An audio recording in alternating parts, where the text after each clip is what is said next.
আজকের বিষয় হল পটল। পটল ভারতীয় উপমহাদেশের দেশজ উদ্ভিদ। বিশেষ করে গঙ্গা ব্রহ্মপুত্র অববাহিকা অঞ্চলকে এর আদি জন্মভূমি বলা হয়। প্রাচীনকাল থেকেই বাংলার মানুষ গৃহবাগানে পটল চাষ করত। পরে তা ধীরে ধীরে বিহার, ওড়িশা, আসাম সহ সমগ্র পূর্ব ভারতের প্রধান সবজিতে পরিণত হয়। ঐতিহাসিক গুরুত্ব। আয়ুর্বেদে পটলকে একটি গুরুত্বপূর্ণ ভেষজ খাদ্য হিসেবে উল্লেখ করা হয়েছে। এর পাতা, ফুল ও ফল বিভিন্ন রোগ নিরাময়ে ব্যবহার করা হতো। প্রাচীন বাংলার খাদ্য সংস্কৃতিতে ভাত, ডাল, পটল ছিল এক সাধারণ অথচ বহুল প্রচলিত সংমিশ্রণ।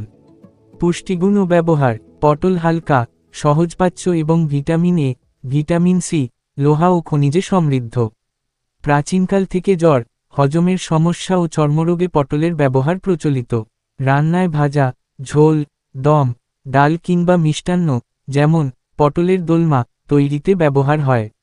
সংস্কৃতিগত দিক। বাংলা ও ওড়িশার লোকসংস্কৃতিতে পটলের উল্লেখ মেলে। আজও বাংলার গ্রীষ্ম ও বর্ষাকালের বাজারে পটল অন্যতম প্রধান সবজি।